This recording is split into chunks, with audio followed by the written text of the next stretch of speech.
What up, what up, what up? It's your boy, Cardinal Red. You're watching the Louisville Cardinal Daily. Today we talking UOFL versus UK, UK's 6-loss streak, Pitino's teams versus Macks teams, who wins? Alright, y'all, so I'm going to try to break all that down, man, and review the game of Louisville Cardinals versus UK Wildcats that happened earlier today. It was a great game, man. Louisville put on a decent performance. You know, they could have played a lot better with a lot of sloppy plays, a lot of turnovers. Louisville needs to start avoiding to move forward in the future. David Johnson had a wonderful game. Carlik Jones looked awesome, man. You know, I know he's making a slow recovery from the being sick a couple of weeks ago, but I like when he drives the lane, man. It reminds me almost of what Russ used to do, even though Russ was a lot more explosive. I don't even know if I've seen Carlik Jones dunk this year. I'm not sure if he can even dunk, but we all know how explosive Russ Smith was. But Carlik Jones, he's explosive at his own speed, man, and I enjoy watching him play basketball. And I think he's going to be the driving force to this Louisville team getting to a national championship, man.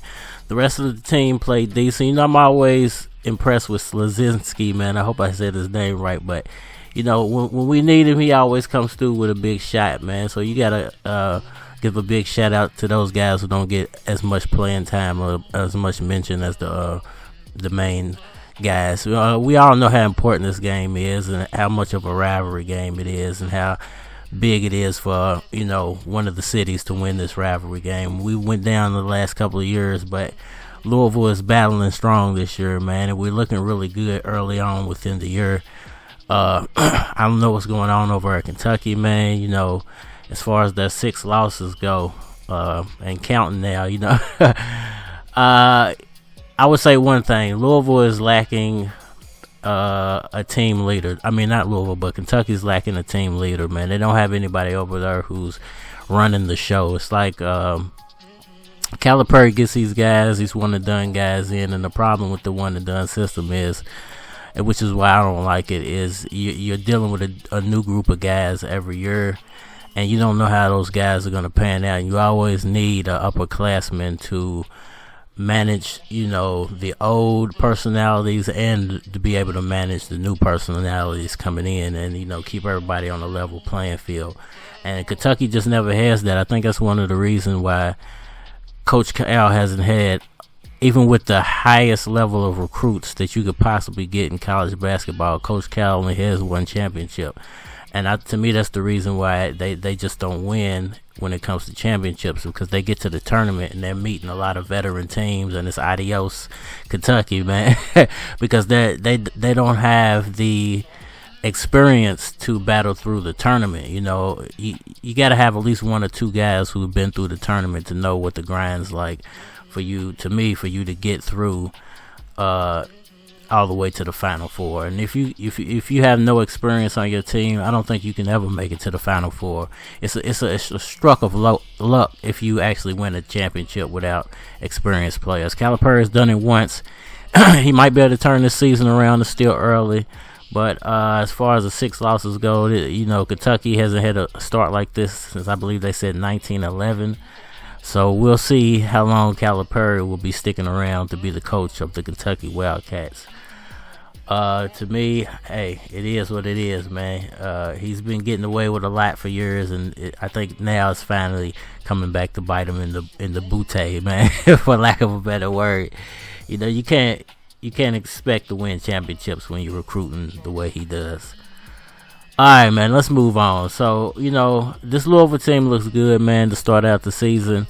How does this team and how do Coach Macks teams compare to the Rick Pitino teams, man? And if you ask me that question, there's 2 glaring differences between Macks' style and Pitino's style, and that would be that Pitino was a very defensive-minded, you know, coach, and Mack is more of a offensive minded coach. He tries to run a lot of set plays, and you know that he doesn't really focus as much on defense. And when you think about the the thing that was good to me about the Pitino teams is I never worried about them on defense. I never worried about them, okay, well, if this guy gets beat, is this going to hurt us, 2, 3, 4 minutes down the line when the game's on the line? With the MAC teams, I get a little. I'm like, man, when they miss an assignment or the defense breaks down and then the other team scores, I get shaky because you just don't know. They don't have the lockdown defense like Louisville's used to having that we've had in the past. Man, we've had some teams that were number 1, number 2 when it came to defense in the country. So it's hard to see us play defense sometimes, man. And we suffered the same way during the football season. It was even though it was the complete opposite. It was a defense that was carrying us, but we couldn't score points. So I think that's the glaring difference between Macks teams and Pitino's teams. But at the same time, Pitino's team still had great offense, man. I can't sit here and say that Russ Smith wasn't a great scorer, or when we had Gorgie down low, he wasn't dominating, or Pitino, he built his teams completely different than I think what Mac wants to build his teams as. Pitino could take players that you've never heard of or weren't recruited at all, and take these guys nobody wanted and turn them into a national championship team, which is what he did. Say what you may about our national championship, but we won that year, and we went to the Final Four several times, a few times, and we won a lot of tournaments under Pitino, So I can't sit here and say at this point that Mac's teams are better than Pitino's teams, but I think his teams do.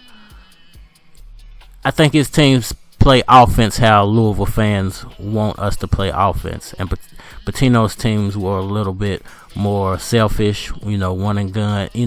They were one and gun players. When you got Russ Smith out there, and then you got guys like Peyton Sieve out there, you don't know what he's gonna do all the time. He wants to shoot because he's a scoring guard, but he's so short. You don't always want him trying to drive to the basket. It hurt us in a lot of ways, and then you had a lot of players that were just really timid. We had a lot of great talent under Pitino. Wayne Blackshear that just didn't pan out. I don't know why Blackshear didn't end up in the NBA or why he didn't pan out, but he was an amazing player in high school. He just never pan out. So I would say Pitino up until this point had a lot more, but it's hard to compare up until this point. He's only been here like 3 years, so it's going to take a few more years for you to really compare. But I would say the one major difference between a Pitino team and a Chris Mack team at this point would be defense. The defense looks horrible it doesn't look horrible, but I don't like the way it looks under Mack. You never worried about defense under Pitino. It was the one thing you could hang your hat on, that these guys, if nothing else, they're going to play a really, really hard defense. And to me, that's what wins games, man. You got to be down there pound. I do like Carlik Jones and the fact that Pitino never had a guard who would rebound. So maybe they wouldn't have had to play such hard defense if the guards would have just rebounded the ball, So when you got a guy like Carlik Jones, sometimes you don't have to play really hard defense because he's scoring enough. And when he does miss, at least he goes after the ball. The guys we had, under Pitino, they would score when they needed to, but when they did miss at important times, they wouldn't go after the ball. And that's one of the things I hated about Pitino's teams. I could talk about this all day long, man, but, I'm going to try to start breaking down all these games, man. It's going to be really tough with the other type of content that I make. Check that out, too. It's your boy, Cardinal Red, man. I hope you guys enjoyed. I hope you're a Louisville fan. I hope you enjoyed the fact that we finally took Kentucky down, man. It's been a couple of years, but we finally got it done. Let me know what y'all think down in the comment section. Where will we go from here as a team? What do you think about the Kentucky 6-loss streak? And what do you think about Chris Mack's teams versus Pitino's teams? Who's better? Who had the better offense, better defense? Let me know down in the comment section. It's your boy Cardinal Red, and we are out of here.